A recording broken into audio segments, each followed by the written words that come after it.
ವಿಜಯ ರಾಘವೇಂದ್ರ ಅವ್ರ ಕಥೆಗಳನ್ನು ಆಯ್ಕೆ ಮಾಡಿಕೊಳ್ಳುವಾಗ ಯಾವ ರೀತಿ ಇರುತ್ತೆ? ಯಾಕೆ ಈ ಪ್ರಶ್ನೆ ಯಾಕೆ ಕೇಳ್ತಿದ್ದೀನಿ ಅಂದರೆ, ಇತ್ತೀಚೆಗೆ ಒಂದಷ್ಟು ಆರೋಪಗಳು ಕೇಳಿ ಬರ್ತಾ ಇದೆ. ಅಂದರೆ ನಟರಿಗೋಸ್ಕರನೇ ಕತೆ ಬರೀತಿದ್ದಾರೆ ಅಂತ. ಈ ಹಿಂದೆಲ್ಲ ಕತೆ ಬರೆದ್ಬಿಟ್ಟು ನಟರನ್ನ ಹುಡುಕೋರು. ಆದರೆ ಇತ್ತೀಚೆಗೆ ಹೆಂಗಾಗಿದೆ ಅಂದರೆ ನಟರಿಗೋಸ್ಕರನೇ ಕತೆ ಬರೆದ್ಬಿಟ್ಟು ಆ ರೀತಿ ಒಂದು ಆರೋಪಗಳು ಕೇಳಿ ಬರ್ತಿದೆ. ಇದನ್ನು ಒಪ್ಕೋತೀರಾ ಸರ್ ನೀವು? ಅದನ್ನು ಆರೋಪ ಅಂತ ಹೇಳೋದಕ್ಕಿಂತ ಸರ್, ಇವಾಗ ನಟರಿಗೋಸ್ಕರನೇ ಕತೆ ಬರೆದು ಸಿನಿಮಾ ಹಿಟ್ಟಾಗಿರೋದನ್ನ ಜನ ನೋಡಿಲ್ವಾ? ನೋಡಿದ್ದಾರೆ. ಹಿಟ್ ಮಾಡಿದ್ದು ಯಾರು? ಜನರು. So cinema ಚೆನ್ನಾಗಿರ್ಬೇಕಷ್ಟೇ. ನಟನಿಗೆ ಕಥೆ ಬರೀತಾರೋ, ನಟಿಗೆ ಕಥೆ ಬರೀತಾರೋ, ಅಥವಾ ಕಥೆಗೆ ನಟಿನ ಹಾಕೋತಾರೋ ಅದಲ್ಲ. ಒಳ್ಳೆ ಸಿನಿಮಾ ಮಾಡಬೇಕು. ಆದರೆ ಹೌದು, ನೀವು ಹೇಳಿದಾಗೆ ಕಥೆಗೆ ಯಾವಾಗ ನಟ ಒಳಗೆ ಬರ್ತಾನೋ ಆವಾಗ ಆ ಸಿನಿಮಾ ಯಶಸ್ಸಿನ ಜೊತೆಗೆ ನಟ ಕೂಡ ಯಶಸ್ವಿ ಆಗ್ತದೆ. ಖಂಡಿತ. ನಾನು ಬದುಕೊಂಡಿರೋ ಕಾರಣನೇ ಅದು. ಇವಾಗ ಹೇಳ್ತಾರೆ, ನೀವು ಹೆಂಗೆ ನಿಮ್ಮ ಕಥೆನ ಚೂಸ್ ಮಾಡ್ತೀರಾ, ಹೆಂಗೆ ನಿಮ್ಮ ಪ್ರಾಜೆಕ್ಟ್ನ ಚೂಸ್ ಮಾಡ್ತೀರಾ ಅಂತ ಕೇಳ್ತಾರೆ. ನನ್ನ ಪ್ರಕಾರ ಪ್ರಾಜೆಕ್ಟನ್ನ ಚೂಸ್ ಮಾಡುವಂಥ ಅಥವಾ ಕಥೆನ ಚೂಸ್ ಮಾಡುವಂಥ ನಿರ್ಮಾಪಕ ನಿರ್ದೇಶಕರನ್ನ ಚೂಸ್ ಮಾಡುವಂಥ ಲಕ್ಸುರಿ ನನಗೆ ಕೊಟ್ಟಿಲ್ಲ ಭಗವಂತ. ಅದು ಒಳ್ಳೆಯದು ಅಂತ ನನಗನ್ಸುತ್ತೆ. ಯಾಕೆ ಅಂದರೆ ಅವರ ದೃಷ್ಟಿಲಿ ಯಾವುದೋ ಒಂದು ಕಥೆ ಇರುತ್ತೆ, ಯಾವುದೋ ಒಂದು ಪಾತ್ರ ಇರುತ್ತೆ, ಚೆನ್ನಾಗಿರುತ್ತೆ. ಈ ಪಾತ್ರನ ಈ ವಿಜಯ ರಾಘವೇಂದ್ರನೇ ಮಾಡಬೇಕು ಅನ್ನಿಸ್ದಾಗ ಅವ್ರಿಗೆ ಅದು ನನ್ನ ಅದೃಷ್ಟ. ಅವ್ರು ಬೇರೆ ಯಾರ ತನಾರ ಹೋಗ್ಬೋದು. ಹೌದು ಹೌದು.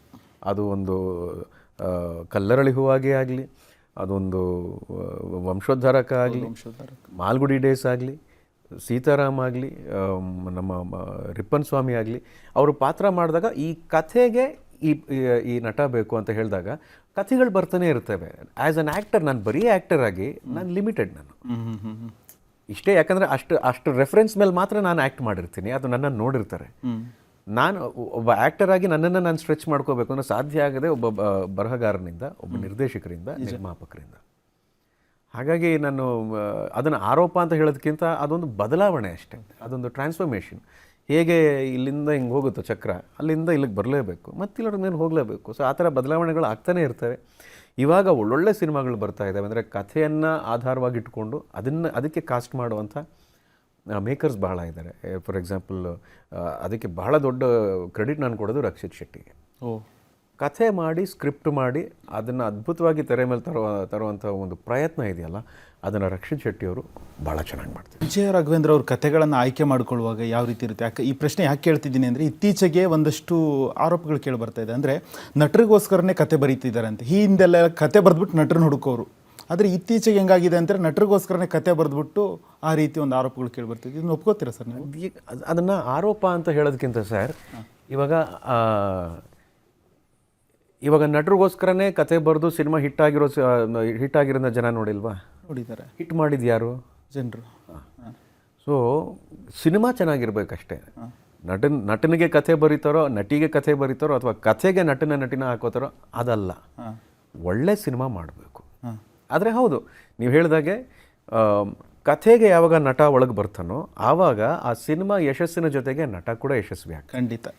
ನಾನು ಬದುಕೊಂಡಿರೋ ಕಾರಣನೇ ಅದು. ಇವಾಗ ಹೇಳ್ತಾರೆ, ನೀವು ಹೆಂಗೆ ನಿಮ್ಮ ಕಥೆನ ಚೂಸ್ ಮಾಡ್ತೀರಾ, ಹೆಂಗೆ ನಿಮ್ಮ ಪ್ರಾಜೆಕ್ಟ್ನ ಚೂಸ್ ಮಾಡ್ತೀರಾ ಅಂತ ಕೇಳ್ತಾರೆ.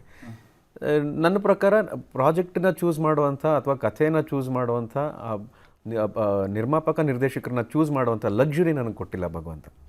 ಅದು ಒಳ್ಳೆಯದು ಅಂತ ನನಗನ್ಸುತ್ತೆ.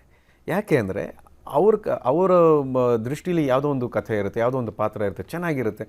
ಈ ಪಾತ್ರನ ಈ ವಿಜಯ ರಾಘವೇಂದ್ರನೇ ಮಾಡಬೇಕು ಅನ್ನಿಸ್ದಾಗ ಅವ್ರಿಗೆ ಅದು ನನ್ನ ಅದೃಷ್ಟ. ಅವ್ರು ಬೇರೆ ಯಾರ ತನಾರ ಹೋಗ್ಬೋದು. ಹೌದು ಹೌದು.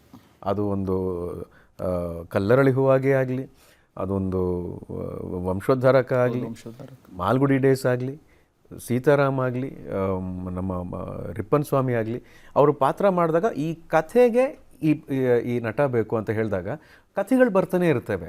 ಆ್ಯಸ್ ಅನ್ ಆ್ಯಕ್ಟರ್ ನಾನು ಬರೀ ಆ್ಯಕ್ಟರ್ ಆಗಿ ನಾನು ಲಿಮಿಟೆಡ್. ನಾನು ಇಷ್ಟೇ, ಯಾಕಂದರೆ ಅಷ್ಟು ರೆಫರೆನ್ಸ್ ಮೇಲೆ ಮಾತ್ರ ನಾನು ಆ್ಯಕ್ಟ್ ಮಾಡಿರ್ತೀನಿ. ಅದು ನನ್ನನ್ನು ನೋಡಿರ್ತಾರೆ.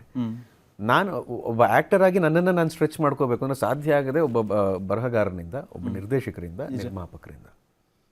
ಹಾಗಾಗಿ ನಾನು ಅದನ್ನು ಆರೋಪ ಅಂತ ಹೇಳೋದಕ್ಕಿಂತ ಅದೊಂದು ಬದಲಾವಣೆ ಅಷ್ಟೇ. ಅದೊಂದು ಟ್ರಾನ್ಸ್ಫಾರ್ಮೇಷನ್.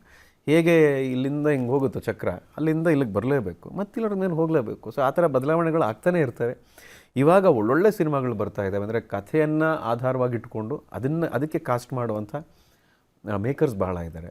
ಫಾರ್ ಎಕ್ಸಾಂಪಲ್, ಅದಕ್ಕೆ ಬಹಳ ದೊಡ್ಡ ಕ್ರೆಡಿಟ್ ನಾನು ಕೊಡೋದು ರಕ್ಷಿತ್ ಶೆಟ್ಟಿಗೆ. ಕಥೆ ಮಾಡಿ ಸ್ಕ್ರಿಪ್ಟ್ ಮಾಡಿ ಅದನ್ನು ಅದ್ಭುತವಾಗಿ ತೆರೆ ಮೇಲೆ ತರುವಂಥ ಒಂದು ಪ್ರಯತ್ನ ಇದೆಯಲ್ಲ, ಅದನ್ನು ರಕ್ಷಿತ್ ಶೆಟ್ಟಿಯವರು ಭಾಳ ಚೆನ್ನಾಗಿ ಮಾಡ್ತಾರೆ.